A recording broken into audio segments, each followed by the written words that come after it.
Okay, hi. Thanks, everybody. Yeah, it's Mike Mike. Strand, let's hear Mike it. Strand. So I have a manufacturing business. I've had it for 28 years. Pardon me? Just started. Yeah, just started. And I make plastic stuff. And I do low volume, lots of different items. And it's kind of like a cabinet shop where you take sheets of plastic and you machine it, you make parts and you assemble it, and you put things together. And I do this for the semiconductor industry. And when I started, it was a friend of mine and 2 employees, and we rented a warehouse. It was 10,000 square feet, and I was scared to death of figuring out what I'm gonna do. So now I'm doing this every month, right? Trying to figure out what I'm gonna do. And back then, they were making a bunch of semiconductor plants all around the area here. And so we were making, that's how I started this thing. And we started providing products that you can't go online and find. So we make these custom things for this company. It's worked out okay because I now have 148 people working for me and 47,000 square feet, and I'm still in business. And making a profit. Sometime I am. Usually I am, right? Making a profit more than not, right? A couple of years ago, I didn't make a profit. My United States government said that they're no longer going to support the Chinese semiconductor industry. And I'm okay with, but I make stuff and sell it to companies who make equipment, who sell it to companies like Intel and other semiconductor. So I'm selling to OEMs, and a lot of their market, 40% of their market was over in China. And so when the United States said you couldn't do this anymore, 40% of their business went away, 40% of my business went away.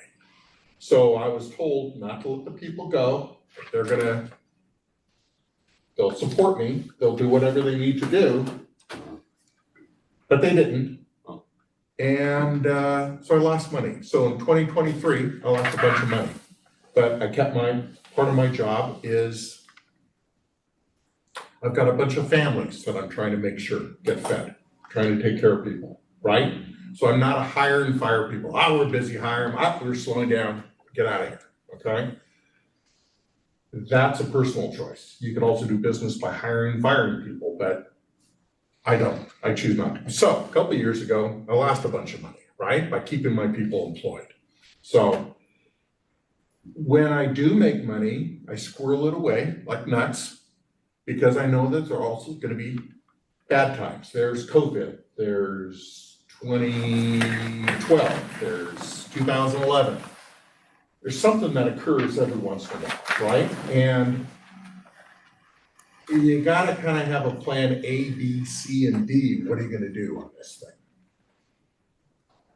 So you guys, that's about me. That's what I've done.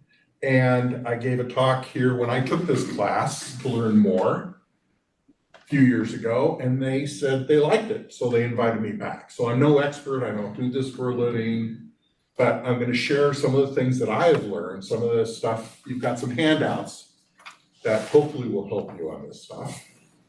So, some people have a hobby and they want to make it a business so they can write it off on taxes. That's really not what this class is about, okay?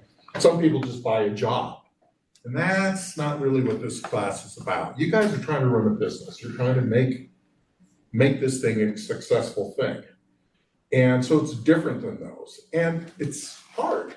You guys are in business. You didn't just about to start. We were talking to you. It's hard, isn't it? Amen. Yeah, it is. It was easy, everybody did. Right. And the odds are kind of stacked against you. They say statistically, what is it? First year, 20% of you aren't going to make it, right? Yeah. It's hard. But you're here, and that's a smart move.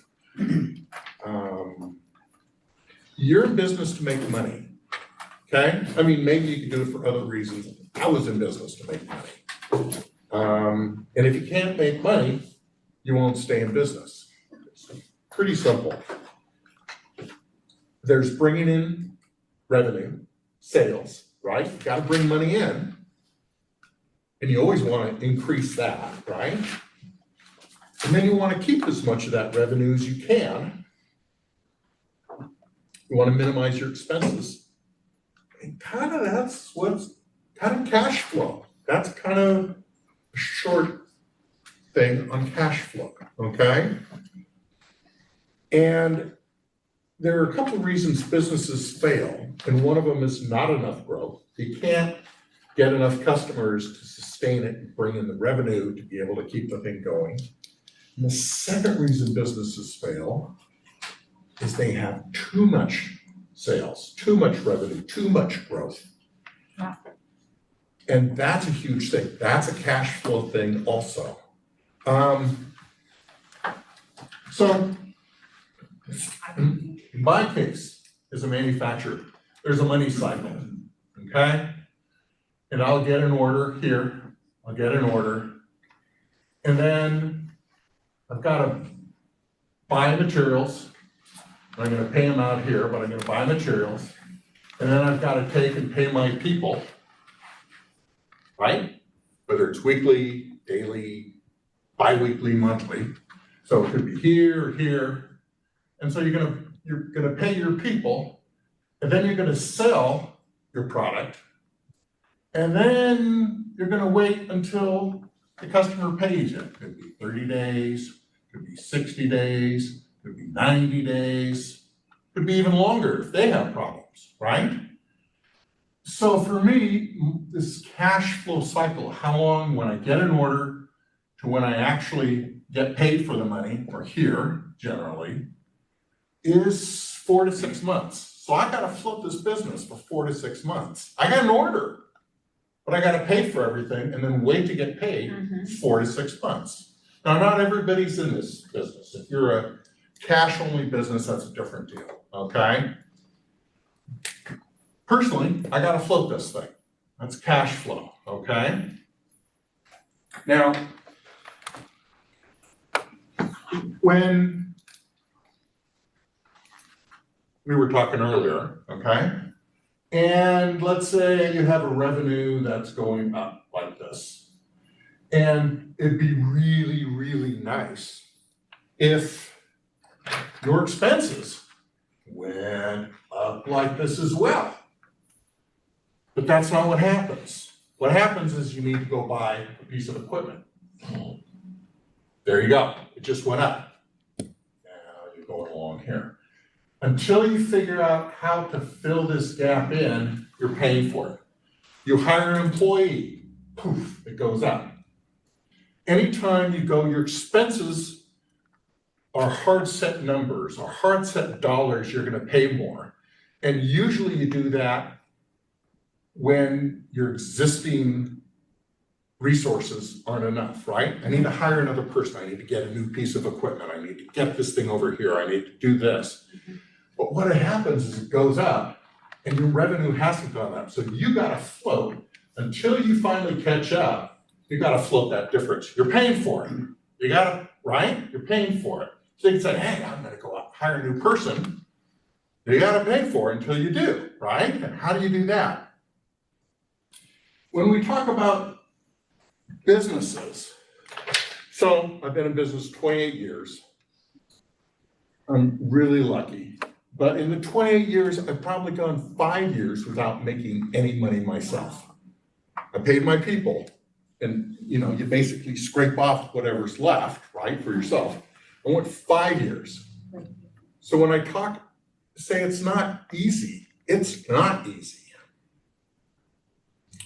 A couple of years ago, we had COVID hit, which really decimated a lot of businesses, especially restaurants and retail, people, service industries, right? Because you couldn't be involved in taking care of people, right?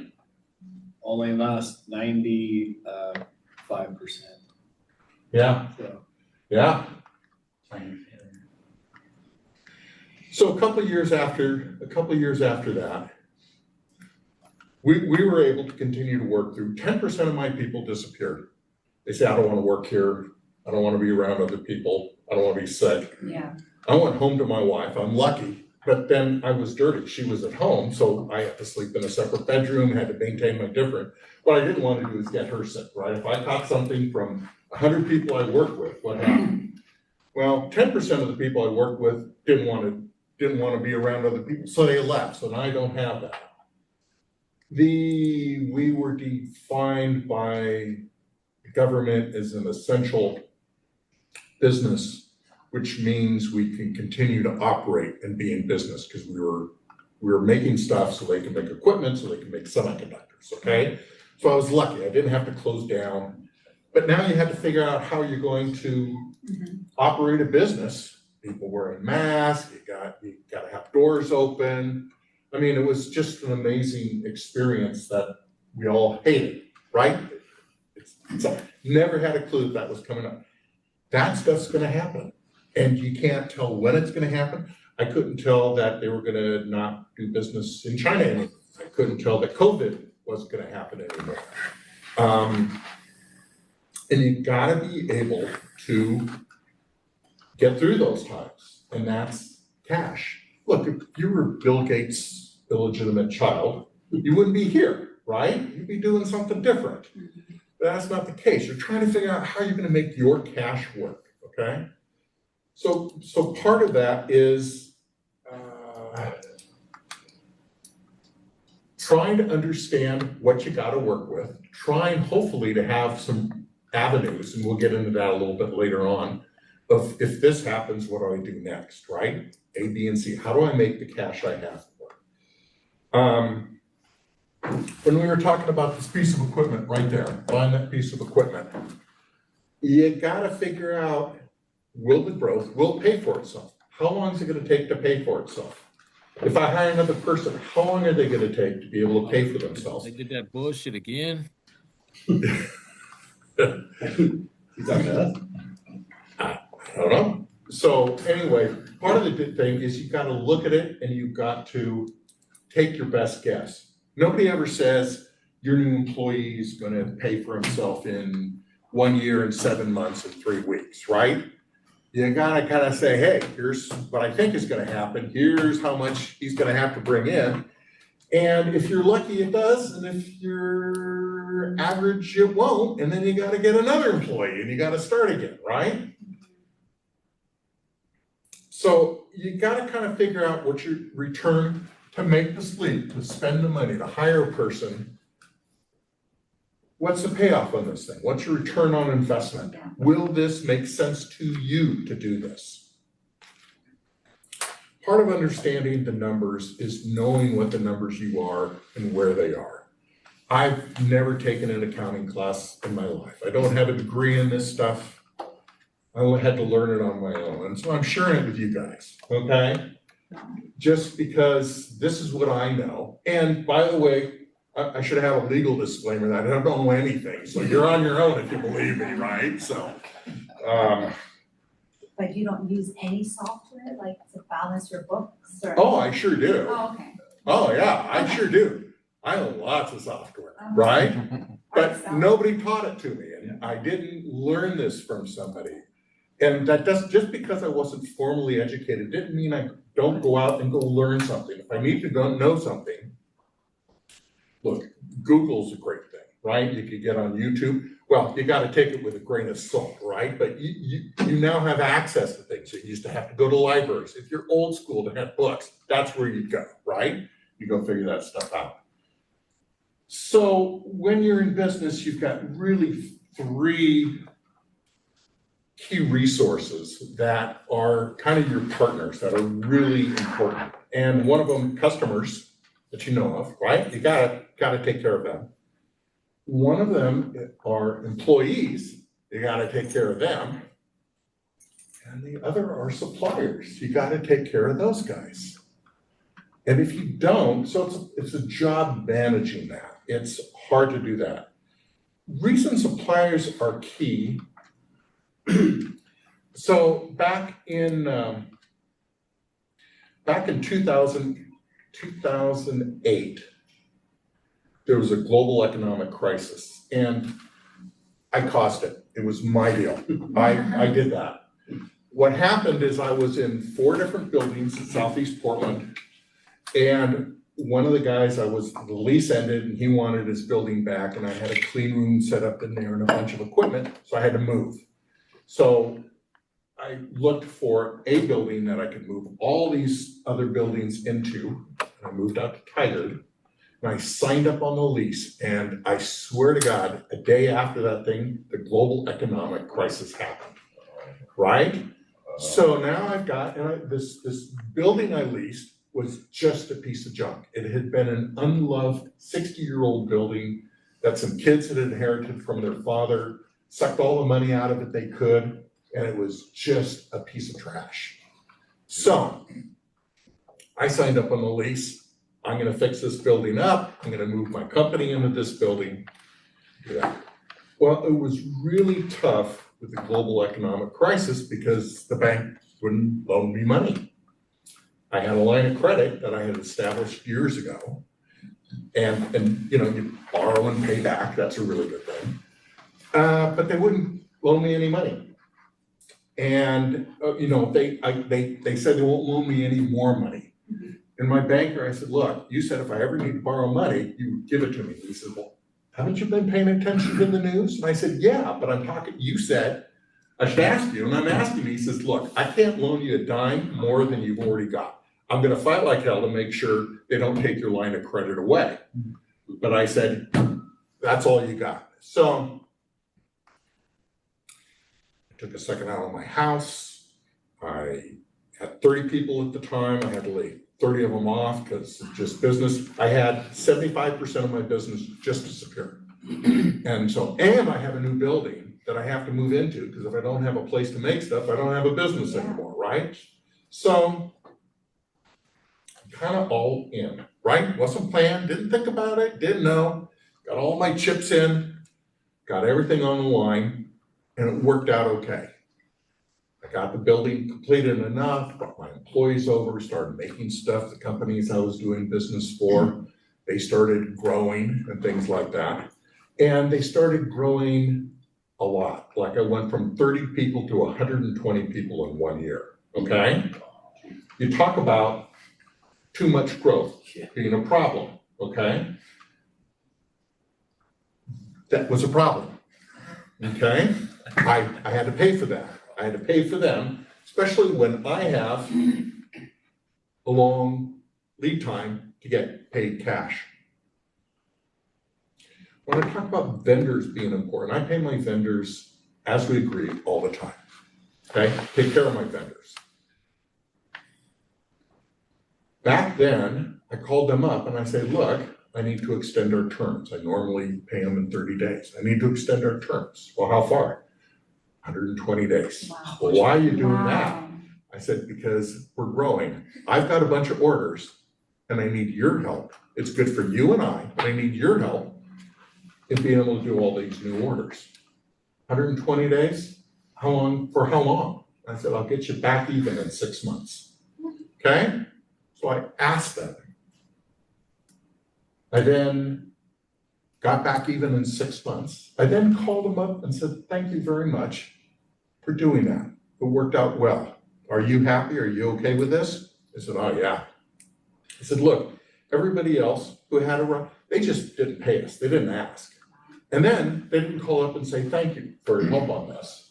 So it's different between taking something, telling somebody, or asking for something, right? Yeah. And I treat them as a key part of my business. And I use their money to finance my growth. My bank was all tapped out. I had myself tapped out. I'm now down into my vendors, right? Those are areas of cash that you could use at times. If you're using them all the time and you're tapping yourself way down, you got to think of something different because it's not going to work long term. But that's why suppliers are important. You got to pay on time, and terms with suppliers. Okay, everybody here know what net 30 is? Okay? Do you guys know what discount terms are? Yeah. No. Okay.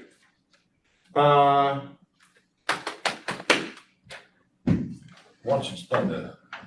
The terms? Yeah. Yeah, Oh, to I some will, people, I will, yeah. I'll get there. So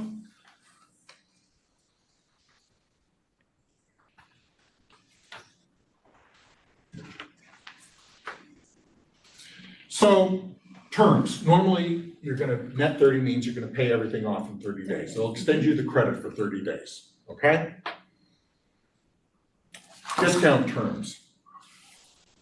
Discount terms are saying, I'll take a 1% discount on my thing and I'll pay you in 10 days instead of the 30. You'll get your cash sooner. A discount could be 210 net 30. I'll take a 2% discount. Okay? Property tax statements look like that? There's a 3% if you pay it on Percent time, discount on your right? property Yeah. taxes. Yeah, there's a discount on your property tax if you do that. Now, so why this makes sense is you don't have to pay as much. So if somebody has a Visa and pays for the Visa, you get paid right now, right? Visa costs 3 to 4%, right? Let's figure 3%. We'll make this really easy math. Okay? 3%, they're gonna dictate 3% of your money and you're gonna get paid right now, okay? In 30 days, you're gonna get, with the discount term, 0%, Yeah. right? Mhm. Let's just do kind of a quick. If you could get 2% in 10 days, or 1% in 20 days, or 0, it's all about the same value. You can get paid right now with a Visa for 0, or I'll pay in 30 days for some, give me 10 days, take 2%. Just 2% discount, okay, on 10 days. So here's the magic about that, okay? Return on investment for 1% 10 net 30 is over 18% return on your investment. Wow. It's not 2%, it's not 1%, it's 18%. Because you're able to use it again and again and again. And I don't want to do the math. You guys could go look that up, okay? So when your customer tells you they want discount terms, they're getting 18%, 18 or 36%. Okay? That is magic. They're getting 36% return on their money by taking a 210 net 30 discount. That's what their customers are doing. They know that, okay? So I ask for a discount from my vendors and I don't give my customers a discount because I know the deal. And I could say, they say, well, we don't do discounts. Well, do you do visas? Yeah, your visa's at 3%. Okay.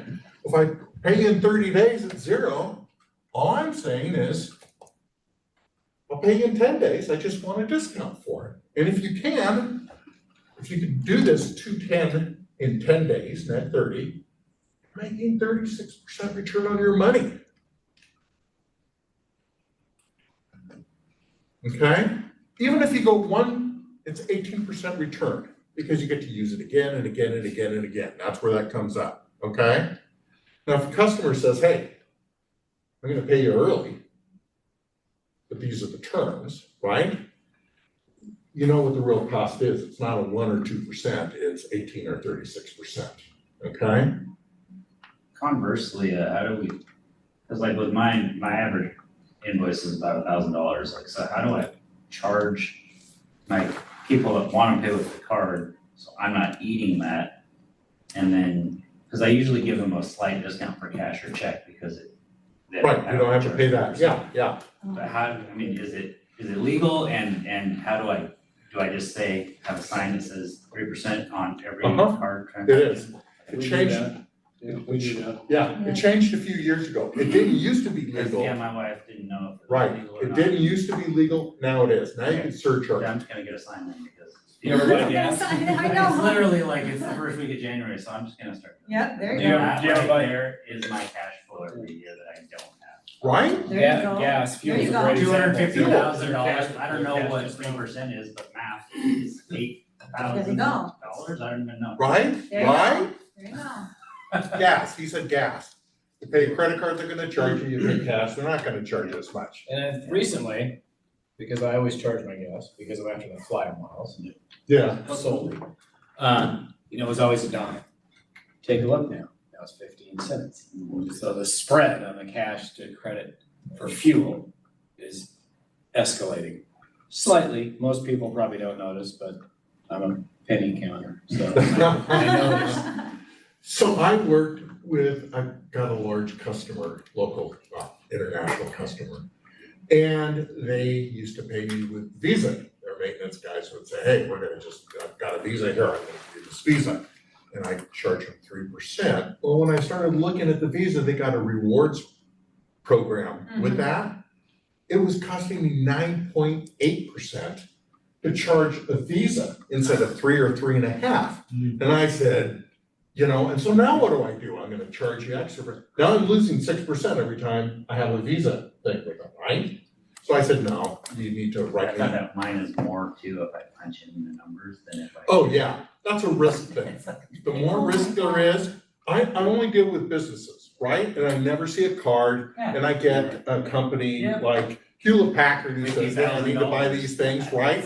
And it's like, you're telling me I'm at a high risk with a Visa? This is a business that I've been Same doing thing with with a like long holding time. checks, it's like, really? Cause like back when I was young, it was like a check guarantee card or whatever, but now you're telling me you can't just use that like a chip and say, okay, there's money there, it's Right. gone, it's in your account. But they gotta hold it for 5 days so they can play with your money. Yeah. Yeah. Wow. Sorry, This I digress. is, no, This is it, what it is. This is- look, it's a great tie-in for what I was gonna say next, okay? Banks.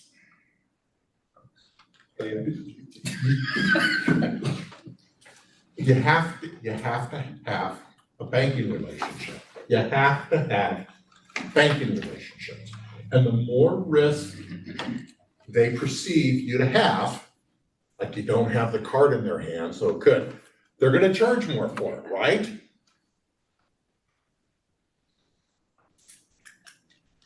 You have to have a good relationship with your banker. You just have to. Because they're a source of funds at some point. You normally, if everything goes perfectly well, it's fine, but then you have all sorts of things that come up that don't go perfectly well, and you gotta have the relationship. You can't say, hey, guess what? I need some money right now because this went on. So banks, you gotta build credit with your bank, both as a business and personal. You gotta your banker's gotta have trust in you as a person, and it takes a long time and a lot of interactions, so they know you're not BSing them. They know you're not, Yeah. which card did you want, right? And they're not doing any of that stuff, right? And every time I get a new banker, I go, oh my gosh, now it's gonna take me a year. I know. A year Uh-huh. to train. That's how I train am. my banker. That's Yes, how I am. yes. It's gonna take me a year to train my banker. Do you have any thoughts on multiple financial institutions? I mean, because we rented it out as well, and I'll pick on big banks. Yeah. So we're with Key, we've been with Key since Yeah. the beginning of Long time. Not a big fan. Yeah. Wasn't ever getting any love. Get a new Yes. banking relationship manager Yeah. every 6 months because somebody got a promotion. They don't pay them, they quit, whatever. Uh-huh. Finally started a relationship with a credit union. Uh-huh, I love them. yeah. Pick up the phone any day of the week and say, Yeah. I need this, I need that. Yeah. I have this, I need to invest it in this manner, So we've leveraged our banking relationship and expanded upon it, I guess, which has helped us greatly over Wow. the years. So you agree with me then, right? Yes, You gotta have a you good gotta have a good relationship with your bank, but Oh. don't discount the fact that credit unions operate differently than banks, and having multiple financial institutions could be to your benefit. Oh, That- okay. It can, yes. That's my thought. Unfortunately with me, with the line of credit that I have with my bank, they have to be my primary. We're playing it different. Yeah, right, but it clamped me down pretty good. They say you Us can't do $1,000 this. guys are not, you Yeah, million dollar right, guys. yeah. It's a little different. Yeah, right? But you have a relationship, you can have several relationships. And you're right, I had a bad banker at the same bank, and they said, I don't know about finances. Hey, beautiful. I couldn't figure stuff What's out. going on? Oh, I have a question. Question? Okay, There was a There comment, was a comment. but he just said, Mr. Kidd said, Key Bank will hold your money hostage if unfavorable situations occur. sure. Seen it. So I've been doing this a long time, 28 years, right? When I get I have a line of credit, I recommend you all get a line of credit, and you have to borrow it occasionally, right? And you can always increase a little bit. You got a line of credit on your Visa, right? If you have a Visa card, you've already got kind of a little line of credit. Now you want something that you could do. Gotta sign up. They're gonna ask you to personally guarantee it. I've been doing this a long time. I still have to personally guarantee. That way I got it. My company's incorporated, so there's some legal separation. The bank says, yep, you're gonna have to personally guarantee everything that company has. Because if something happens to the company, then you get to pay it off. So that's what happens, right? They're not in business to fail or to have risk, right? The more risk you have, the greater risk they perceive, the greater they're gonna charge. So there's what's called prime bank rate, which is 6 or 7, it fluctuates, right? It's a daily, hourly fluctuating thing. And then they could say, yeah, they could give you, oh, we're gonna charge you 3 percentage points above that, and that's the bank, the credit union, that type of thing, right? If that doesn't happen, you start to now get into the money lending secondary market. And I've never had to do this, but now they're starting rates 12 or 14% instead of 6. And it could go up to 18% or 19%. Oh my God. So they're gonna they perceive you as a risk, they're gonna make a lot of money. Some of their customers are gonna go bankrupt on them, and some of them are gonna pay the 18% because nobody else will pay it loan, right? You wanna get a good relationship with your banker, One thing I've done is I bank with 2 banks okay? for 2 reasons. One is when 2008 hit, I seen some banks start pulling the rugs on people's credit lines and flooring lines. And the other is I can kind of play US Bank and Key Bank on rates. Good for you, Yeah, good for you, it's worked well for the last almost 20 years. Wow. good for you. Yeah. That is a great, it's like one supplier, you gotta keep the other one off, you gotta keep them honest, I like right? having all my eggs in one basket, Yeah. no matter what it is. Yeah. Yeah. And sometimes that's hard to do, like for me, they just say, yeah, no, you can't, Right. we're not gonna do that. But that doesn't mean I don't borrow money, I have a credit union too, I love those guys, Yeah. right? They know who it is. I got a good story for you. PPP funds came up, I ended up getting some money, I called my bank, big international bank. I said, yep, I'd like to apply for a PPP. I thought it was gonna be a horse race, when that thing dropped on January 5th, I'm gonna pick a date, right? I was up at 6 AM Eastern time so I could apply, because I figured first time, if I get my application in early, I got a better chance of getting money, right? I don't wanna be the last one applying on this Yeah. thing, right? I wanna be the first one, it's important, who knows, COVID and everything going on. So, got up early, applied it with my bank, got in there, didn't hear anything, heard back from the bank, you're up. You're gonna get PPP, right? It's your turn for PPP, right? But unfortunately, PPP ran out of money this morning, so there's no more funds for you. Swear to God, same day, they ran out of money. Wow. I was up, they told me I was up, and then they said, oh yeah, well, there's no more funds to fund this thing, okay? Wow. I was talking to a relative of mine, and she had gone to her credit union and said, hey, are you interested in doing this? And they said, well, we're not an SBA approved lender, right? That's what you need to do this. She said, well, did you ever consider being one? So she went to her credit union, They became an SBA lender. She went and applied for the PPP. She got the money for the PPP, and I still hadn't gotten anything, okay? So round two came along, more money. Okay, let's do this thing differently, right? So my bank who said, hey, you really need to apply for the, sure, I'll apply here, right? Take my old application, just run it through. Then I went to my credit union and I said, hi, are you doing PPP? They said, yes. And I said, well, here's what I would like. And they said, we can't, it's too big. Yeah, it's too much. My credit union was awesome. She looked online, found somebody down in Salem, who's the MAPS Credit Union, which is for the government workers that they have down there. Made a phone call for me. They called me up. I said, so what do I need to do this thing through you? They said, you need to open an account. I said, what does that take? They said, $10, Yeah. right? I'll be there in an hour. What's your name, right? Got my car, drove down there. Here's $100, right? Let's open an account. What do I need to do? I got it. I opened an account with them. I applied through the PPP. I got my money. Wow. And 6 months later, the bank that I use says, you know what? You're up again. And I said, well, I've already gotten this thing. Well, you can't get it twice. I said, I don't want to get it twice. This isn't fraud. I'm done. I've tried with you twice, right? So Wow.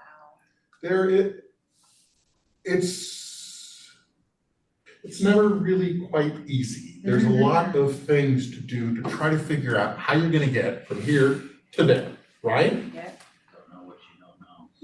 Yeah, isn't that the Well, I stuck with Key Bank because it's like the whole SPD's thing. I went to greenhouse class, like I thought it was just like this magic money that's available to small businesses, and it's like there are so many hoops, and you gotta have twice as much down if you wanna buy a building through them. And it's like, I honestly have not been too impressed with Key Bank either. And so the good news about the credit unions that I'm hearing, I just could have, I've been with Omline forever, so it's like. Yeah, give that a try. Look, when I go in there, they know who I am. If there's a problem, they say, hey, Mike, you need to transfer some money or whatever. This is a credit union, right? They use that personally, right? It's nice, it's small, it's one branch, right? But I'm gonna tell you, when I go to borrow, if I wanted to borrow money, they're gonna charge me more money for it. So there's some trade-offs Yeah. between this stuff. You gotta look, right? You gotta talk to a couple people. Money's a commodity. This is what I need, what's it gonna cost? Wanna buy a building, what's it gonna cost, right? Money is a commodity. It's a valuable commodity, but it is a commodity. One of the things with bankers or credit unions, what you wanna do is you wanna never surprise them. And vice versa. I say, don't surprise me. Don't come in and say, hey, we decided to do blah, right? You gotta be open and honest. If I think I'm gonna have some problems, I'm telling my banker before I have some problems, hey, I heard things might be slowing down. Yeah. I talked about the government pulling out of the semiconductor, requiring companies to pull out of the Chinese semiconductor market and not support that. I called my banker first thing, and I said, here's what I hear is going on. I don't know what that's happening. I'm just letting you know, right? I don't ever surprise them, right? I don't ever say, oh, guess what? Now I need to borrow some money because we've lost money. So you gotta be open and honest to have a good relationship with them. Stuff is going to happen. Stuff is going to happen. There's the stuff you could think is going to happen, and does, usually, and then there's the stuff you have no freaking clue what's gonna happen. And that's going to take cash. Oh. Unfortunately, if you could squirrel it away while things are good, it'd be nice to buy a boat, it'd be nice to do all this stuff. But I kind of squirrel it away because I know it's also good to go bad at a certain period of time. Cash. When you, in 2020 was COVID, in 2022, I had something happen in 2023, I had something happen in 2020. 2022, right about the middle of that thing, Texas had a freeze. and they had a cold snap down in Texas. I buy plastic sheet. Plastic sheet is made with chemicals. Most of those chemicals come from gas Probably not, or oil. Yeah, probably not, And- and your, yeah. And so they make the chemicals to convert it into resin, to convert it into plastic sheet. And what happened is Texas had a freeze, they lost electricity. A lot of the processes they use to make those chemicals is a hot process. And when you use electricity, all that stuff freezes and breaks. And so I got a call from my suppliers, my vendors, right, who I take care of. And they say, we're calling you first, just to let you know, we can't get any more of this plastic sheet. Wow. What's in the warehouses are there. And I said, I will take All of it. all of it. Wow. Yes, I Wow. will take all of it. Electric store. Same stuff was happening with sealants and adhesives. Yeah, right. Right. I'll take all you got. And because I take care of my vendors and suppliers, they called me first. They said, here's what's going on. We're gonna help you out. Take everything you got. I'll take it in your warehouse. You buy it from the distributor. I tripled my inventory. I tripled, right? It was a lot of money. If you had a couple $100,000, now to $600,000. And I had to pay for that, right? And I'm still trying to sell off some of that stuff, right? Because then the customers change what they have, and so it's great, I got stacks of all this stuff right over here, I can't do it. Bookshelves made of it. Right. Free going away present, right? Here's your piece of plastic. So that thing happens, and it wasn't planned for, I had no idea what was going on, just like you guys, right? But hopefully you then have a line of credit that you're able to go against. Sometimes people put on a Visa, you have an emergency fund, thing like that. And again, When you say cash, are you talking about physical cash or just liquid assets that you can move around? liquid assets or liquidity that you could borrow against, a line of credit, okay? Available, right? Look, I had a line of credit that I borrowed against, I bought the inventory. And then I called my banker and I said, here's what I'm using this for, here's what happened. This way I say, if I don't have plastic, my people can't make stuff that doesn't work, right? So 2020, we had the COVID. 2022, we had this Texas electricity thing. 2023, I had 40% of my business taken away because the government, stuff happens. So you expect it now. I've always expected it, right? Because I've been in business I just don't know what it is, right? It's gonna happen. So this year. I don't know what's gonna happen, right?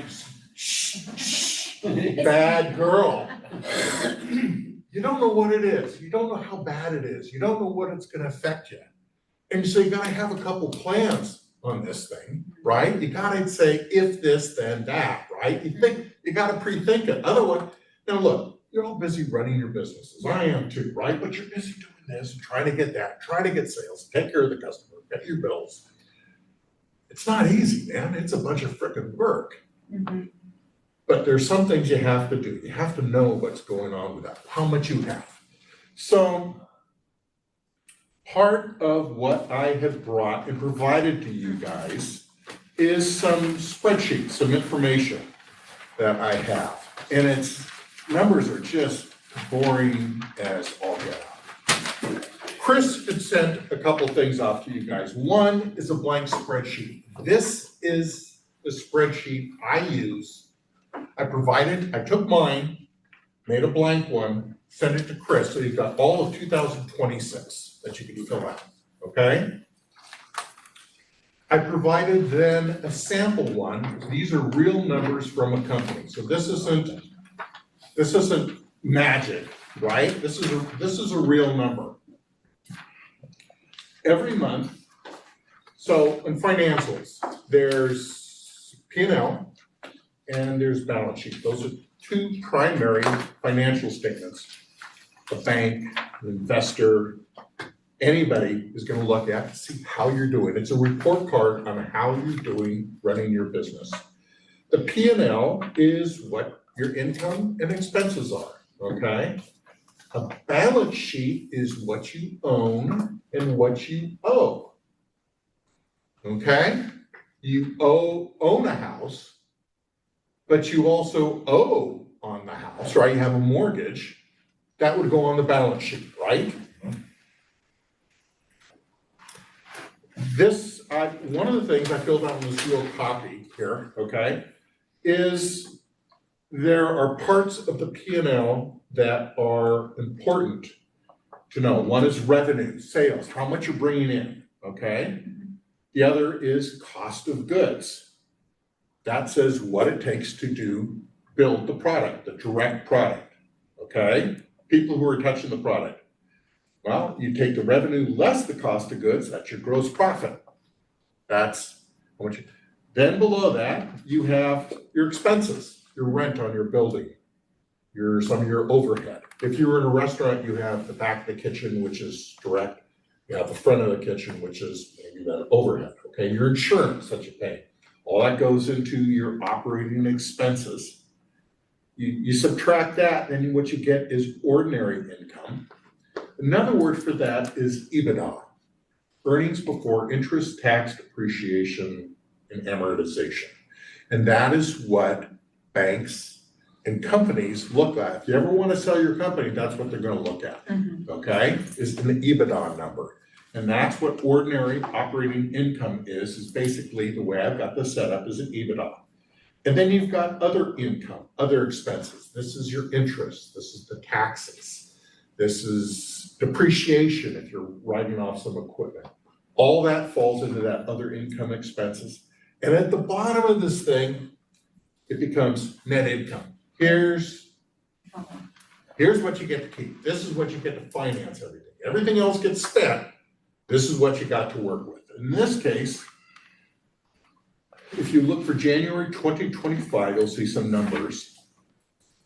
And on the column next to it in gray, that is a percentage of sales. So in this case, for January, it's 10.1, okay? Is the net income. In February, it's 12. Hey, yahoo. But then March, it's 8.8, right? So those are the things. What I do is I take those 3 months, put that into a quarter. Here's Q1, that's the next column over. And then what I do is I do what's the last rolling 12 months. Okay, so that's accumulation. You're not going to use that last column until you go at least 12 months with a spreadsheet, okay? But that's the P&L statement. The bottom half of this thing is how much cash I got, what's my accounts receivable, what's my inventory. There's always some current assets. I use QuickBooks, okay? And with all the different categories we have, I plug in what my total current assets are. I plug in my cash, my accounts, inventory. I plug in my total current assets, and then it calculates out what my other current assets are, okay? That's how this is set up. It's easy. I can come up, okay. You got fixed assets, then you got other assets. Here are your total assets. That's what you own. This company in January is owned 1.2 million bucks, okay? Down below are your liabilities, your accounts payable, your other current liabilities. Those add up to your total. And you got your long-term total liabilities are 724,000. So it says my equity, what the difference is between those, 513,000. It's a black number, right? Yahoo! There's something there. I can't do anything with it. It just says, here's my house is worth more than my mortgage. That would be an asset, right? If it goes the other way, you got a problem. That's what this is. My house is worth more than my mortgage. My assets are worth more than my liability. Okay, so you get that number there. So now, the interesting part, those things you should do, bank's gonna look at that. Now what the bank's gonna do is they're gonna plug them into their financial spreadsheet. They're gonna say, oh, how's this company doing? What's my risk with this company, right? That's what the below section is for you guys, okay? The spreadsheet I gave you, there's 2 tabs. One is a data input tab. You have to put 13 numbers in there and it'll calculate all the rest. Just 13 numbers. okay? From your P&L and your balance sheet. It calculates everything else out. And then you get to see the results. That's the other tab on here, and that's what all this is, okay? And this is what banks, investors, people who are interested in you, these are some of the numbers they're looking at. And you can look at them yourself to see how they're doing, okay? One of the things I provided is an analysis of key financial ratios, okay? So what I did is I went online and I said, okay, what really is a current ratio? And they give you a formula. And so what does it mean? What does it do? What does this thing mean? Yeah. And what if it's too high or what if it's too low? What does that mean? What's the difference? What am I not doing? So unfortunately, I went to this spot and I got some answers. I went to this spot and I got some different answers. I went to this spot. Oh. So I made my own cheat sheets. This is mine, okay? Aw, And you guys can have it. thank But you. this is what I use when I look at the numbers and I say, okay, what does this really mean? I go back to this thing and I say, okay, what does this mean here, right? How am I doing? That is what the key financial ratios down below are. The little arrow means should it be going up or down? That's what the little arrow means, okay? On the far left side. That's quick. And then it says current ratio, and then it says parentheses 2 plus 0. So for my industry, for what I do, what I find is they're saying that ratio should be better than 2.0. So if you look at across, it's 2.87. You're safe. I'm safe. Then it's 3.23, and that goes down 2.98. So you kind of go, okay, what's going on? Okay. Uh-huh. I don't look at this thing daily. I don't look at it weekly. I don't even look at it monthly. Okay. But what it does is you get a chance to look to see what you're doing on some of this stuff, how you're doing on this stuff. It's kind of just a quick reference spreadsheet. Okay. If I look at the numbers up above, in January, let's go up to January 25, go down to the balance sheet, you'll see the accounts receivable, 249, 254, then 225. Numbers are moving around, that's what they really were. Inventory down below there, 703, 693, 641. Wow, there's 60,000 less inventory. That's gonna affect the numbers. It's less of an asset, right? You just don't. So these ratios are a direct thing. And if you look at which way, how they're trending, you now get a chance to see kind of what's going on through the business. The banks are gonna look at this. Yeah. Anybody who wants to loan money is gonna look at this. If you wanna sell your company, they're gonna look at this. You might as well understand it, right? So that's what this thing does. We talk about liquidity ratios and debt to equity ratio. There's one there. It should be less than 1. This company was 1.41 in January, 1.24, 1.27. So it's moving kind of in the right direction. It is not down below 1.0. That's a problem. Now you could go here and find out what that means, right? It means you owe more than you have, right? This is yours. It has more information than you need. I got a blank sheet for you. I got a place to data input, and I got the secret code of what all this stuff means, okay? That gives you an ability to look at it and kind of say, how am I doing? What are my things? Now, you should look at the numbers that you have to see for your industry. Yes, sir. My quick question for you, is this a manufacturing-based business? This is a Yeah. manufacturing business. And just as, since it's, do you know, just looking at its balance sheet numbers here, is this one that also has extended terms on things?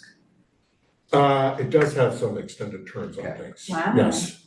So there's extended terms on things on the vendor side of things. And actually, this company takes a discount from its biggest customer. They want discount So terms. you would notice the difference. Yeah. On your inventory, when it's going down, is that raw materials or is that finished product? And you're missing one, it's WIP. Raw materials, work in process, and then finished product, right? Those are the 3 components of inventory. I can't tell from this spreadsheet, right? I got the number where I can tell, and I'll go look at that, right? But what this does is it gives you a basis to say, do I have what's going on with my stuff, with my key numbers? look, you could, So as your inventory is going down, your sales must be going up. hopefully, Your finished product. yeah, hopefully. If anyone is wanting to understand, if anyone wants to understand what your ratios are for your particular industry or trade, you can go to your bank or your credit union, and they have access to regionally indexed and national numbers by trade, by industry. It's called RMA, Roger Moore, or Risk Management Associates. Start with Roger Moore, but anyway, you can get that information directly from your banker. They will be impressed as all get out if you come in and you ask them for that. I urge you to do that. Great. Thank you. Yeah, perfect, thank Diana- you. Diana, can you repeat that? RMA. Alright, RM. It's called RMI. Go to your bank and for the report. And you want to look at two things because there can be another mistake that's occurred. On your tax return, sometimes you have a tax preparer that wasn't great, or mistakes were made, but you need the proper SIC code. Because if they put in 999, you're in with everybody. That's the shortcut. You want to know what your code is. I can help you with your SIC code and your NACIS code so that you're sure that they're looking at your industry rather than maybe what your tax preparer did. And before you have your taxes go out this year, you and I should have a discussion, and we'll make sure you have the right code appearing on your tax return, because it does make a difference in lending and a lot of. Diana, thank you. Yeah, thank you, Diana. You must be an accountant? Yes, I she am.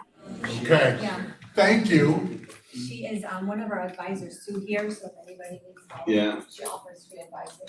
Yeah, good. So we got a question from chat. Mr. Kidd asks, for those who have seen many technologies come and go, what's the one thing a new software or service must prove regarding ROI for you to even consider a 10-minute follow-up meeting? I don't know. That's my quick answer, huh? Anybody have any thoughts on that? You've seen many technologies come and go. What's the one thing a new software or service must prove regarding return on investment for you to even consider a 10-minute follow-up meeting? I have an opinion, right? Let's hear it. I don't think there's a definitive answer. I think it depends. Software as a service, it has to be much more efficient than just doing stuff by hand.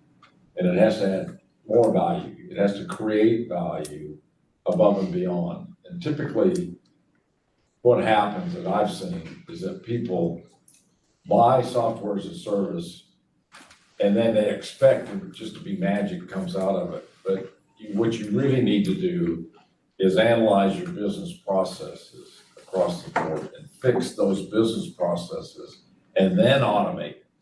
And then you want to check to see whether software as a service compares to buying software that you have after you've analyzed your business processes. I personally made this mistake where I said, a hand process, I'm just gonna automate it. I screwed it up so bad, it actually extended the number of days. And so you have to really streamline business processes first. And then you can analyze whether you wanna do it yourself with software or go out and source it. I would say it's kind of like a piece of equipment where if like a wheel balance machine is $10,000, like how many wheels do you have to balance to make that pay for itself versus a service writing program is $150 a month. It dispatches all your information to your customer, reminds them of appointments, it sends them PDIs. So it's kind of, you just have to weigh, some stuff is worth it because it's less work for you and it's more efficient. Right. Other stuff just is easier, but you're never gonna recoup your money. Typically what I have found is that it's gotten much more specialized with the development of technology on the software side. And particularly like AI now approaches. So let's say I have a guy that does all social media or fishing guides all over the world. And the reason he is successful in his software as a service is because he knows that domain extremely well, and he can actually provide that service much cheaper than anybody can do it themselves. And so having to centralize it, what you see in businesses, they'll consolidate HR, they'll consolidate the finance part, and all of the overhead pieces. And then when you see groups and associations, that software will be specifically designed for, like Diana's talking about, that industry and your NACIX code within that industry. So if you're in the landscape business, there is software now that is specifically for landscaping. So I'd say the software has to solve a problem, it has to be flexible enough to grow and adapt to changing the environment over time. And what they don't want is if anybody's gonna give you money to invest in the software, if it goes bad, they don't get anything, there's nothing, it's not like they don't get a house, they don't get a car, they don't get to sell a piece of, they got nothing, okay? So the risk is if it doesn't work, they're out everything, they don't have anything else, okay? So generally, I would say a return on investment needs to be a little higher because the risk is if it doesn't work is a little greater too, right? But if you don't solve a problem and you don't have the flexibility to adapt to the changing systems, Yeah. it ain't gonna work over a long period of time. And typically is what happens, if you want to do case studies on this, take a look at the state of Oregon. John Kitsoff made a deal with Oracle. And it was the biggest disaster. I mean, we're talking 250 million. I work for a company that decided to do business with IBM, because nobody goes broke with you pick IBM. And we wrote off $50 million. Jeez. Because they made it too big. It was like what Mike said. They went out and they talked to everybody, well, I want to do this and this and this, and well, this only happens one every 1,000 times. Well, we wanted to do it anyway, and so it got way too big. Way too big, too complicated, too expensive. Yeah. Too expensive, so. Every decision we make, how will it affect our How does it cash? affect- Yeah. How's it gonna That's our impact? topic in the book, guys. So the good news, if you do some of this stuff, you pay attention to what you're doing, you kind of Yeah. hedge or have plans for if there's a problem, right? You get to be in business, you get to continue to stay in business, okay? That's the good news. Now, the bad news about all this is then when you're in business, if you make money, now you owe taxes on all this stuff, right? Yeah. So that stuff goes away. So the good news is you made money. Bad news is now you don't have as much money, right? It's game, it's back to cash flow, right? What do I got to work with? How do I get, having sales go up is always a good thing. Having it be a controlled growth is a good thing. If it's uncontrolled, if you're doubling and doubling and doubling, you're gonna run into problems. You're gonna run out of cash. So there's gonna be a hiccup and then you're gonna go spiraling down. A friend of mine, he says, don't grow poor. Yeah. He's a pasta manufacturer. So, yeah, It's easy to miss expenses, you're continuing this growth and you forget about employees you have to hire, and then when things get slow, still gotta pay those employees, like what happened to you. right. And you get caught real quick. You do get caught really quick. It doesn't take much. If you're paying attention to what's going on, there's that intuitive thing, right? How am I think I'm doing? But then there's a numbers thing. What do I really, how is this really, what's the numbers on this thing? If you say, God, sales are down this month, and you find out they're down 5%, 50%, 50%, you got an issue, right? What's the next month like? I think, right? It's interesting what you said, because you know kind of how you're doing, but if you don't want to look at the numbers, you're not doing very well. Right, yeah. You know when you're not doing well, and you know when you're doing well. Uh-huh. Yeah. There's that intuitive There thing. is, What does it really say? Right. But then, you're driving down the road without a speedometer. Well, how fast am I going? Right? I'm on the freeway all by myself. Well, it only feels like I'm doing 40. I think I need to go faster. then you see the red lights and you say, wow, you're doing 100 there, buckwheat, right? So, well, my speedometer's broken. I have no idea how fast I was going. Yeah, that's a problem, right? So you gotta measure it, you gotta look, you gotta have something. Look, I don't look at this stuff, I look at numbers every day, right? To kind of see what's going on, what the cash is. I got cash, personally, I have payables on a weekly basis that goes anywhere from $260,000 this week for payables to $800,000 for a week for payables. I gotta come up with that, right? And it's not the same thing. My business is very erratic, very movement. Yeah. Sales go up and down on a monthly basis. Inventory goes in and out. I've got all this stuff going on. But that's the business I'm in. It's pretty chaotic. There's a lot of moving parts on this stuff. I really wish I made water bottles. Yeah, right? I make 5 of one thing, and maybe 3 months later, I'll make those same 5 things again. I get 60,000 SKUs, 60,000 different parts I make based on what my customer wants. Because I'm built to print. They say, hey, I need you to make this water bottle. So I gotta make, how many do you want? 5. Okay? Here's what it's gonna cost you the first really one, here's the next 4. First one's really expensive. Yeah. Yep, we got it, we know, we get it, right? And then nothing happens, maybe never get it again, right? But, so there's a wide variety of what I do. And then when business goes up, and then you get terms, and I try to take discount terms, right, on this stuff. So all of a sudden I'll find out my purchasing people bought a bunch of something because we had a job that we had to start. And now I've got an extra $200,000 in payables I gotta do. But then I'm gonna get a discount from my vendor on this thing, and I'm gonna pay this thing, and I save some money on this thing, right? I could stretch it out there. So you gotta weigh those. If you have it, you could do that, right? If you don't have it, then you gotta, you gotta figure out what you got to work with. That's the cash flow thing. So you're the comptroller. I'm the head bottle washer too. Okay. I'm everything. I founded the company, I do finance, I'm the head sales guy. Okay, wow. He's the CEF. I'm this, yeah, right. I'm head bottle washer, right? I do a lot of stuff. I found it and I have a pretty good, I've got a great team of people who work with me, who are there, they're working now, right?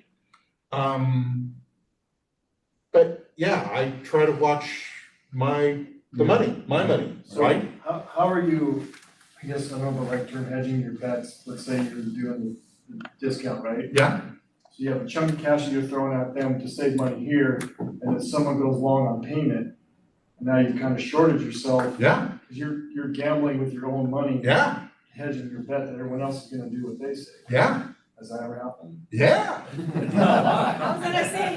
Really? Yeah, it does.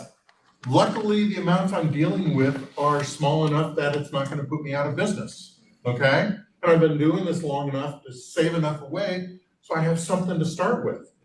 But there have been times, like I said, in my career where that hasn't happened, right? Something's happened, now I got a problem. When that happens, I don't, if my business, 40% of my business goes away, I'm keeping my employees, I'm not paying on 10% terms anymore, right? I'm saying, hey, for the meantime, I'm gonna do this, right? Yeah, 30, 60, whatever it is, and do this. And you get to work this thing. This is a very fluid thing, right? I really wish it was just static and you just say, hey, I got it all set up. Yeah. I'm gonna go on I a know. sailboat somewhere and sip a fruity drink No. with an umbrella in it, right? No, I'm freaking working. Has your business gotten big enough to where, because I'm assuming you're probably like running the business more than having to worry about this, have you decided to hire anybody yet to do that part, so you can just focus on expanding the business and keep it running? Yeah, I've got a couple people in finance. I've got a purchasing section, purchasing team. Got 148 people, right? I got a bunch of people. Half the people, more than half the people I have are on the overhead side of things, unfortunately. And the reason they're on the overhead side of things is the business I'm in, the customers I deal with. So they make pieces of equipment that are millions and millions and millions of dollars. And with lots of pieces, so they're buying, let's say if it's a car, they're buying all these pieces from people like me to build a car and then sell a car. But then you find out that the left window is gonna be delayed, so you can't sell a car without a window. They can't sell their pieces of equipment, right? So when they knew that, then they push the orders off for everybody else, because they don't wanna have everything sitting in their factory, right? Spending their money on this thing. My biggest customer by far says, so they want an item in 8 weeks. And they're either gonna pull it in and say, well, we really need it in 5 weeks. Or they're gonna push it out saying, yeah, we really don't need it right now. We need it in 12 weeks, right? So you get a PO, here's the lead time, 8 weeks. My biggest customer will push products out, the due date, and pull them in. And it happens a lot. 70% of the products, the date they put, 70% of them get pushed out or pulled in, 70%. Wow. They get, now the amazing thing is they get pushed out or pulled in an average of 7 times. So that date moves around all the frickin', yep, we need 3 weeks, we need 12 weeks, we need 9 weeks, we need 8 weeks, so, right? And I gotta build the cap, I gotta build the base, I gotta build the middle section, I gotta put it all together. And then meet whatever date they have. So when they do that stuff, there's a lot of chaos. That's why most of the people I have 9 people in planning. Trying to take these orders and say, what changed this week and how are we gonna do this and how does it fit the schedule? To fit them on a bunch of different machines with a bunch of manufacturing. Is there a change order cost of that, I mean, that they pay, or is I was it just gonna in the say contract that. that they can do it? It's in the contract that they could do it. And if they need it under a Yeah, certain the period of T-bone time, Not- then we could cause an expedite fee. They say, look, I really need this thing in 2 weeks. I need you to push this thing ahead of the order in 2 weeks. But it's a very chaotic system that they have trying to meet. Now, I'm still in business and the business still is doing that. Works, yeah. I consider, if you go to the hospital, Sheldon's in there. Sheldon's right in now. there now. yeah, it's like an emergency room, right? You got people who go to the emergency room who bang their thumb with a hammer. And you got people who've been in an auto accident in the emergency room. And when you go in there, everybody's calm, everybody's collected. You say, you with the thumb, sit right over there, we're gonna get to you soon. Wheel him into number 3 and we're gonna take care of him, okay? When you're dealing with pieces of equipment where the hourly rate is $100,000 or $200,000 an hour running, when something breaks on that piece of equipment, they want it right now. And they'll pay a lot of money for it to get it right now, but they want it right now. That's the emergency stuff going on. And that's kind of what we do. And luckily my people are like emergency room. They're calm. They don't get all freaked out. If you walk, they should be running around screaming and yelling with their hair on fire, but they say, have a seat. I'll get back to you, let you know. We'll see you soon, okay? So there's a lot of that going on. When I see the numbers move around, I'll look back in and we buy a bunch of raw material. What's up, right? I'll go talk to my purchasing people. Hey, raw materials jumped in X amount, right? What happened? Well, these guys have got a problem. This is the material they have that's good. And they make good choices, right? So, but really, I mean, look, if I sold tennis shoes, electronics, or jewelry, I could open my vest and say, hey, guys, you want a deal on something, right? But I'm gonna tell you, it doesn't happen with plastic, right? Nobody wants to buy anything I have. The stuff I make is worthless to anybody except the customer who wanted me to make it. Because it doesn't do anything for anybody else. It's custom built for my customers, doing that. I'd like to say I had some master evil plan to get to this point in time. But starting out, I started out with a drill press and a table saw. Wow. And started making this stuff. And most of it is talking to customers and finding out what they want, what their problem is, where their pain point is. What do you need? I said, well, we need you to make it within a 5 thousandths tolerance, the top, the thickness of a sheet of paper. Well, what's it gonna take to do that? Oh, a CNC machine. What's that gonna cost? Okay, that's $100,000 bucks. Yeah. $100,000 bucks. Then you gotta buy the software Yep. to and then he got a guy to run it. Yeah, that's Right? my husband. Whoa.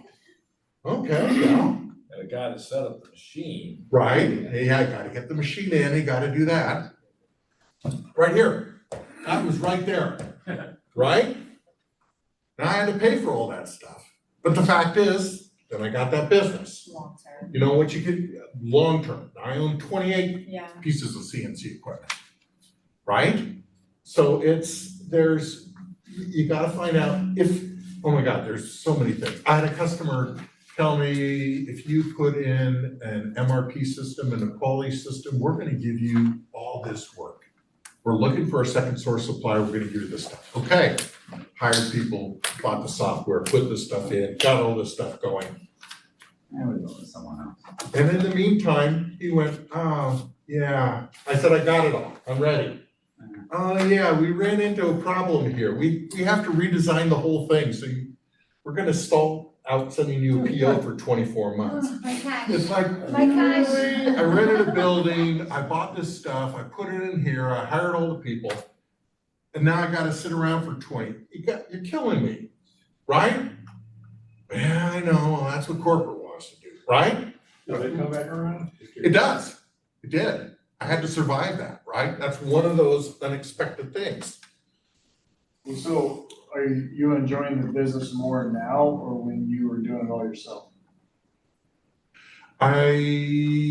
The business that's a really good question. Wow, good question, yeah. I know where that's coming from. That's what I was gonna see, like, hey, does it Look, get when I any had fun? 8 people working for me, I knew everybody there, right? It was a lot more personal. When I get 150 people, Mhm. right? Oh, you work for me? Yeah, kind of thing. Hi, I'm Mike. Yeah, what's your name? It is. Boss. It is, you know? And so it's less personal, right? Yeah. I know a lot of people, I got a lot of long-term employees who are working for me, so that's a really nice feeling. We were able to, the company did well last year. I grew 27% last year, almost 28% last year, Good. which was really good, right? And I'm supposed to grow 28 to 50% this year. Nice. So what do you put in place? What do we need? What do we have? We're not gonna pull the trigger on it, but as we see orders start to rise, where are we gonna do this? How do we make it less painful Yeah, for us to be able to grow and do this? yeah. So I don't know everybody who works for me, right? That makes it less, I don't enjoy that as much. I like people, okay? I do like making sure that 148 families get fed. There's something really nice about that, right? So you traded working with your hands to just stewarding, Mhm. you're still manufacturing something like Yeah. for the people and families and everyone's having a good Christmas, so. Yeah, well, when you did everything, right, you go find the product, who wants something, and then I design it, and then I make it with another guy, and then I purchase the materials for it.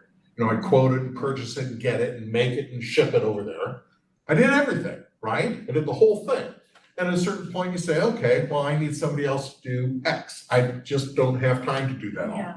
What things am I gonna do? Now, one of the things I haven't done, I deal with the financials, I deal with the money, it's me, Yeah. right? Yeah. I don't wanna find out that I've been investing in somebody's offshore Learning fund center. account, right, yeah, Learning whatever. center. No, it goes through me, right? I got a backup in case I get hit by a bus, my wife and my kid can figure that out, right? So you gotta have what if scenarios, Do but you ever have like small projects that you can do yourself and you just go do just to? Enjoy your. yeah, at home, Oh, you just. I do at home, yeah, I got a woodworking shop at home and I do. If I go out there and touch a piece of equipment, it's amazing how many people come over Oh, to yeah, me for to you say, bring can I it? help you on that Yeah, one? yeah. Yeah, I don't want you to hurt yourself here. Yeah, right? Right? It is. So it's gone to that level. About a year ago, when we had a freeze around in the area, I used to show up 5 days a week to my office, and we had a freeze in the area, and the sprinkler system in our office froze. Of the 47,000 square feet I've got in my building, do you know whose office it froze in? Yours. Mine. It trashed my stuff.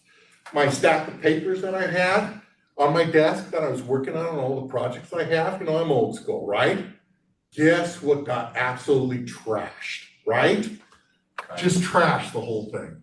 We had to move out of the office.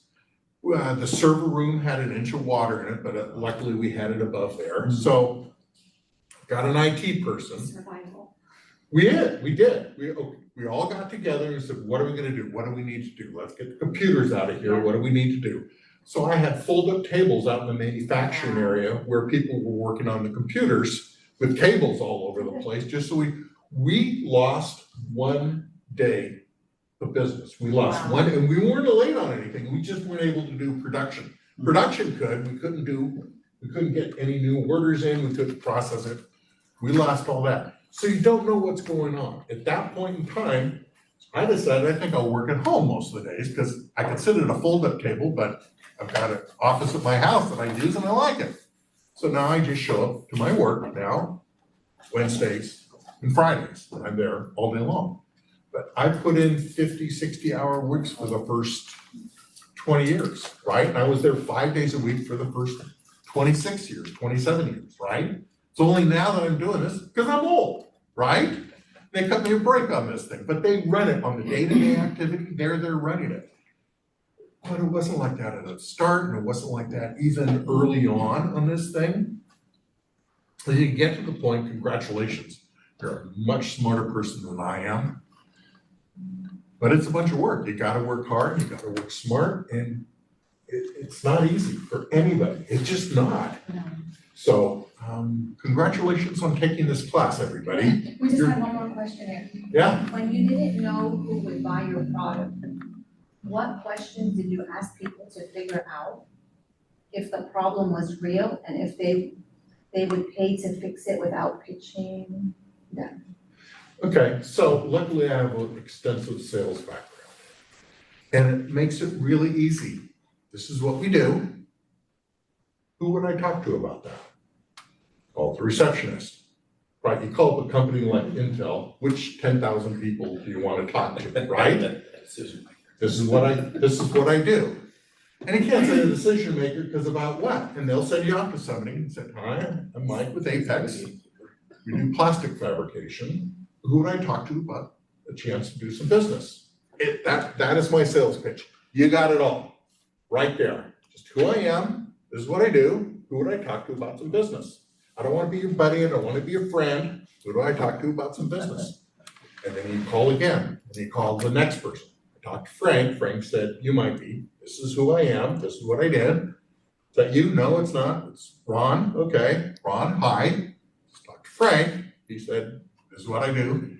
So that's my magic sales thing. And then somebody says, oh, cool, yeah, I'm the right guy.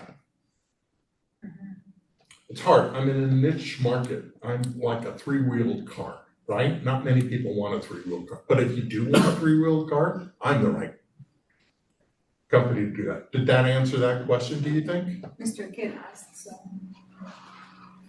Are you gonna tell the story about how you almost threw me Yes. out of your building on a tour when I identified one of your customers' projects that I wasn't supposed to know whose it was?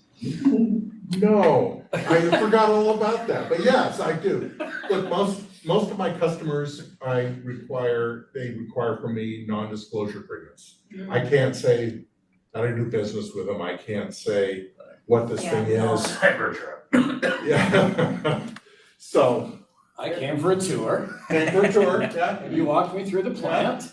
We went into the back and I said, is that XYZ's tool? Yeah. And you're like, how do you know that? He was about ready to pick me up by my shorts and throw me out the back door. Here, let me show you something in my trunk. Yeah, so. Can you give more more detail on that? It's out now. Well,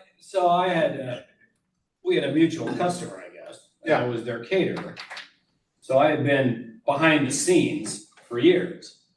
And this particular customer called me one day and they said, we want to celebrate our 100th tool ship. It's a big company, they've been in business for a long time. Can you name it yet? No, I'm not gonna name it because that would be violating his NDA. NDA. Yeah. But I'd been behind the scenes and they had hired me for this. It was gonna be a big deal, 100 tool ship. And and you know, me, stupid me, this is What's a tool? 20-some years ago, I said, 100 tools, that doesn't sound like very many, but yeah, I'll help you celebrate with catering. They said, yeah, our tools, when we sell them, are $6 million and fill 3 semis. I guess you don't need to sell very many of those, do you? 100 tools, yep, we'll be there. But I've been behind the scenes and did their quarterly meetings for years. And I'll never forget the CEO stood up on the stage one day and he had a Walkman. Anybody remember that cassette tape? Yeah. He had a flip phone and he had a 3.2 megapixel camera. And he stood up on the stage and there's hundreds of people in this room. And he says, one day your phone will do all of this. And we looked at like the guy with nuts. Like, what planet are you from? Yeah. But they were visionaries, still are. I think I just heard the story on a documentary. Yeah, they're, I mean, great, you know, so yes, I was in Mike's warehouse and we got to the, pretty close to the end of the tool and this big plastic box. So it's not this big, it's like 8 by 8 by 8. Well, it's, you know, half the room It's a size large, here. right? Half the room It's a big size here. thing, so. And I said, is that XYZ's tool? And he's like, how do you know that? Yeah, really. No, So I have another question for you. Cash flow management. Okay. Do you have ideas or parking places for folks who might have excess capital but need that liquidity at arm's reach, and what vehicles would you recommend or use for that? And I'm talking about maybe you've got an extra $10,000 to $250,000. Yeah. Let's just make that the range. So if I had that much money, where are You you have that much wondering? money, but. Where you're wondering would I put it? Is that kind of the question to restate? If I gave you, if I said, Mike, I got an extra Yeah. $250,000 sitting around in a checking account, I just can't see it rotting in there. Silver's really high right now. but yeah, $75 that's- bucks. Yeah, I just But somebody just told me it's going to 150. yeah, I know. I broke up my I inherited silverware from my wife's family Oh, and then from my family. Nobody uses silverware in China anymore, right? I pulled that damn thing out, started weighing it, said, how much is this fork worth? Right? So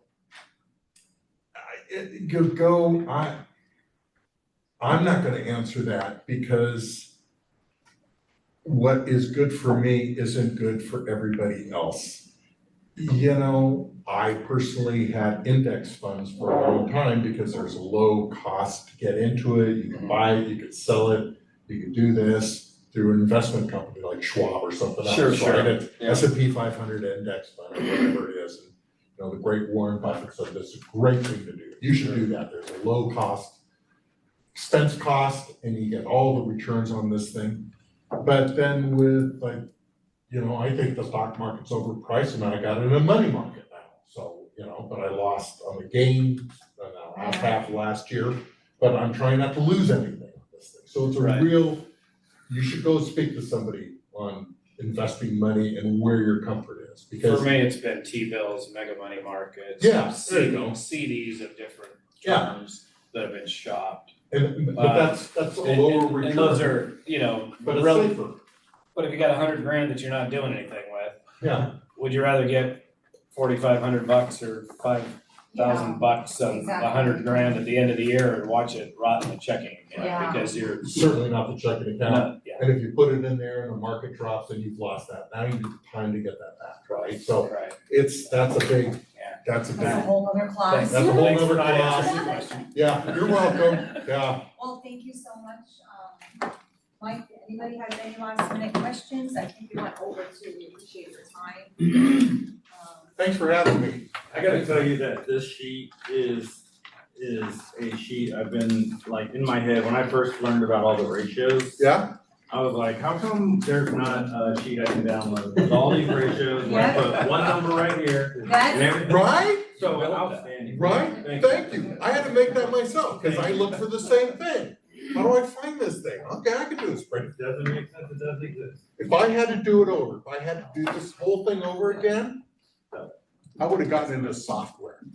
Forget that, right? Forget having people making stuff like that. Back to the software thing. But that's not easy either, right? But wait a second, we're gonna find, you're welcome. I'm glad. Thank you. So look, don't make this complicated. Try to understand what you've got. If you miss a week, miss a month, catch yourself back up to see what you're doing and how you're doing on this thing. And then, again, watch out for somebody who says, hey, how'd you like to triple your business? You know, Yeah. whoa, hang on. Can I afford to do that, right? Yeah. So, There's one last question if you want to answer. sure. Mr. Kidd posted, I think this will be a quick question, or quick answer. He said, what's one task in your business that you or your team still do the old-fashioned way because you're afraid technology will lose the human touch? You're pretty much in the, Fire. tech is pretty heavy for you, so. I'm pretty heavy in tech. I printed out my presentation and read it to you instead of bringing it in my computer, okay? I've got a notepad right here, right? Yeah, What do you Because do? I when, still like to. when write. I'm doing I stuff, I still like to write. I have my computer and then I'll write down the notes I get to still do. have to write, yeah. So do that. Yeah, so there's something about the paper Kinda do thing. that. Take a picture if you need to have it with. Right? But, I mean, it's hard copy. Right, it's a This hard thing copy, crashes. right, You're screwed. and it You will. drop your phone and then you lose all the info that's in it, like it's happened to me. I was trying to get onto something to email you today, right? I couldn't do it, I was trying to get into a stick, I was gonna bring you a stick. And my computer wouldn't recognize it, I called my IT guy, I said, what's up? He says, something's hung up. I said, okay, great, thanks, you know. Yeah, I know. I know what happened, right? And he's like, here I you go. spent 45 minutes, I had to, you know, get my computer, reload it, and I keep my software. So there's a lot of technology that I love. And when it doesn't work, I wanna throw it against the wall, right? So, But calendaring and notes, you're still. well, notes I still am. And what I'm doing is calendaring, no, that's, you know, we just got Teams, so now you can do, Yeah. I don't do the chat type thing, right? I prefer to look at somebody in the face and have a Yeah. conversation Yeah. about this, right? I could have done a Zoom, but I'd rather look at you guys and say, what do you need? What do you want? Yeah. Right?